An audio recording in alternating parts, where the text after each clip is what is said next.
आइए रुक कर लेते हैं, खास मेहमान हमारे साथ मौजूद हैं। मुझे लगता है कांग्रेस के प्रवक्ता निशांत रावल जी के पास चलना पड़ेगा। मतलब गुजरात चुनाव कांग्रेस हार गई तो ईवीएम, हिमाचल कांग्रेस जीत गई तो भी ईवीएम। मतलब चाहे जीत हो चाहे हार हो, लगातार ईवीएम का भय बरकरार हो। क्या है निशांत जी, कांग्रेस के नेताओं की हताशा है क्या?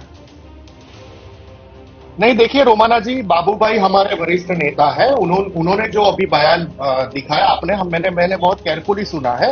वो उनकी खुद की सोच हो सकती है, उनका खुद का कैलकुलेशन हो सकता है। ये गुजरात कांग्रेस का कोई अधिकृत बयान नहीं है। मैं गुजरात कांग्रेस से ऑफिशियल प्रवक्ता हूं। हमने कभी भी ऐसा कोई ऑफिशियल बयान 24 आवर्स में कहीं पे भी नहीं दिया है। सोचकर हैरान हो रही थी कि साहब ये किस तरीके का बयान है। और अच्छा हुआ आपने क्लियर कर दिया कि भाई कांग्रेस पार्टी इसको ऑन कर रही है क्या, क्योंकि अगर आप इसको ऑन करेंगे फिर तो मतलब हिमाचल की जीत, वहां पर भी रंग में भंग पड़ना तय है। मैं जरा जल्दी से, इससे पहले गुरु पासवान के पास चलूं, प्रियंका जी का रुख कर लेते हैं।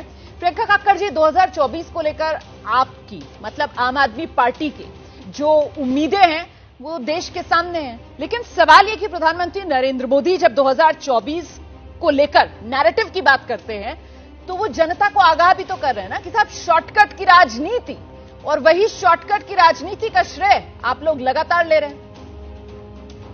रोमाना जी, जनता समझदार है और अब समझ चुकी है कि फ्रीबी क्या होता है। जो टॉप 1% को 10 लाख करोड़ माफ कर दिया जाता है उसको फ्रीबी माना जाएगा। आज इकोनॉमिक एडवाइजर टू पीएम ने एक रिपोर्ट दी थी 2022 में ही मार्च में, जहां उन्होंने कहा कि अगर आप 25,000 रुपया महीने का कमाते हो तो आप इंडिया के टॉप 10% में आते हो। ये भी एक रिपोर्ट है कि नाइजीरिया को हमने वर्ल्ड पॉवर्टी में पीछे छोड़ दिया। जब ये स्थिति है तो इसमें लोगों का जीवन आसान करना जरूरी है। आप कैसे उनको, आप कह रहे हैं आत्मनिर्भर करेंगे, आपके पास जॉब्स नहीं है, जो जॉब्स खाली पड़ी है उन पे ये भर्ती भी नहीं करते। हर जगह पेपर फूट जाते हैं, चाहे गुजरात का ही मसला हो, 22 पेपर फूट गए।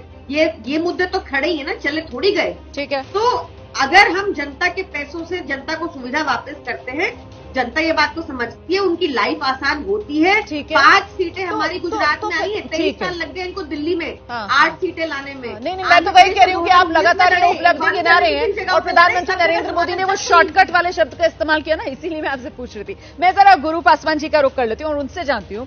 गुरु पासवान जी, ठीक है, गुजरात मॉडल गुजरात में हिट, लेकिन ये डबल इंजन की सरकार वाला जो मामला है हिमाचल में तो चला नहीं है, और साथ ही साथ एमसीडी का नतीजा भी हमारे सामने है।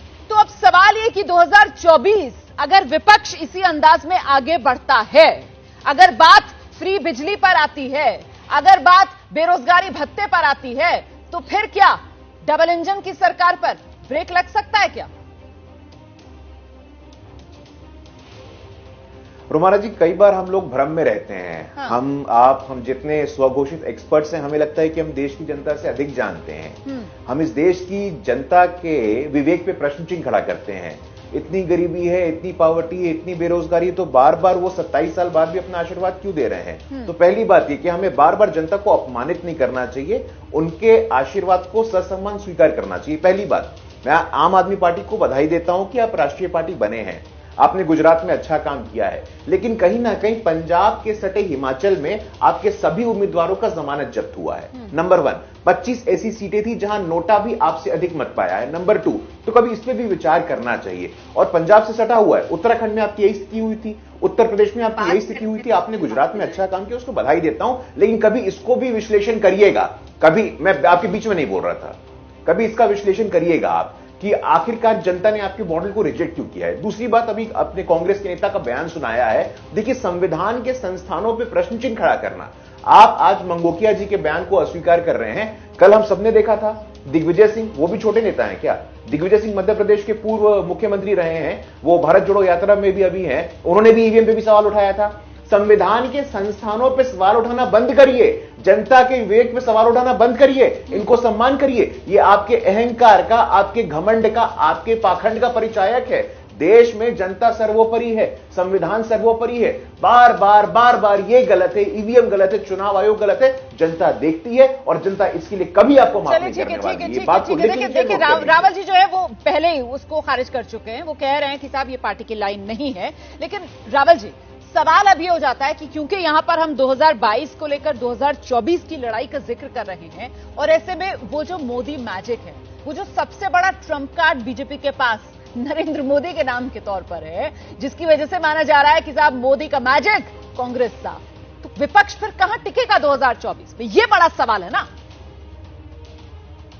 नहीं, बिल्कुल रोमाना जी, देखिए गुजरात में जो हुआ है उसके ऊपर हम बहुत बड़ा एनालिसिस कर रहे हैं कि हमने इस बार कोल्ड वेव से 1-to-1 मार्किंग करके लोगों को राहुल गांधी जी के दिए हुए 8 वचन समझाने की कोशिश की और यही वचन हमारे हिमाचल में काम कर गए। हिमाचल की जनता ने उसको एक्सेप्ट किया और सरकार भी बनने जा रही है। लेकिन गुजरात में कहीं पे जो इतनी कम सीटें आ गई जो एक्सपेक्टेड नहीं थी। हम ये बात बिल्कुल स्वीकार करते कि हमने ये एक्सपेक्टेशन नहीं रखा था कि इतनी कम यानी 17 के ऊपर आ जाएंगे, हमारा वोट से 27% पे आ जाएगा। लेकिन आज के ही हमने आंकड़े एनालिसिस किए। मेरा सवाल इससे आगे बढ़कर और वो सवाल यह है कि नीतियां अपनी जगह, मुद्दे अपनी जगह, मोहरे अपनी जगह, लेकिन बात जब आकर चेहरे पर सिमटती है सर, तो एक तरफ प्रधानमंत्री नरेंद्र मोदी और दूसरी तरफ जो है वो सन्नाटा होता है सर, कोई सामने नजर नहीं आ रहा होता। मुझे लगता है प्रियंका जी जो है वो इस सवाल का जवाब शायद दे पाए, क्योंकि प्रियंका जी आम आदमी पार्टी की तरफ से भी कोशिश तो बहुत होती है अरविंद केजरीवाल का चेहरा आगे करने की। गुजरात में दिल्ली मॉडल का जिक्र बार बार आप लोगों ने किया, लेकिन गुजरात 2022 में संदेश दे दिया है कि 2024 में मोदी से बड़ा और कोई नहीं। प्रियंका जी। तो माना जी देखिए, हमने आप देखेंगे हमारी इंडियन राजनीति में पहली बार फोर्स कर दिया कि प्रधानमंत्री जी को एक डमी स्कूल में बैठना पड़ा 27 साल के बाद। 48,000 स्कूल्स हैं वहां पर गुजरात में, पर उनको कोई स्कूल नहीं मिला। हमने फोर्स कर दिया कि बात एजुकेशन पे हो, हमने फोर्स कर दिया बात हेल्थ केयर पे हो, हमने फोर्स कर दिया इस पार्टी को कि ये हिमाचल में जाकर 300 यूनिट फ्री बिजली इन्होंने कहा। हमने फोर्स किया, हम एजेंडा सेट कर रहे हैं, ये जनता के मुद्दे होंगे एजेंडा। हमने फोर्स किया इनको कि ये बात करें इन्फ्लेशन की, जो सबसे चरम पर गुजरात में है। वो आंकड़ा बदला थोड़ी है, वो तो वही है। दिल्ली में आज भी सबसे कम महंगाई है, गुजरात आज भी सबसे ज्यादा महंगाई है। दिल्ली में आज भी सबसे कम बिजली है, कम बिजली के दर है, गुजरात में आज भी सबसे बिजली के ज्यादा दर है। चुनाव का माहौल तो खत्म हो गया ना, और जब इस तरीके का कंपैरिजन कर रही है तो जरा सा गुजरात का साइज भी देख लीजिए, दिल्ली का साइज भी देख लीजिए, बड़े राज्यों के मुकाबले गुजरात की स्थिति भी देख लीजिए और दिल्ली की स्थिति भी देख लीजिए। बहुत बहुत शुक्रिया, फिलहाल बहुत बहुत शुक्रिया आप सभी का इस चर्चा में मेरे साथ शामिल होने के लिए। लेकिन देखिए सवाल वहीं पर आकर टिकता है कि नैरेटिव क्या रहेगा, एजेंडा क्या रहेगा, मुद्दा क्या रहेगा, मोहरे कौन होंगे। 2024 की लड़ाई, लेकिन क्या 2022 में संदेश ये नहीं मिल गया कि मोदी के आगे फिलहाल दूर दूर तक कोई नजर नहीं आता? मोदी मैजिक, विपक्ष साफ। गुजरात का क्या यही है संदेश? फौरन लौट रहे हैं, रहिए हमारे साथ।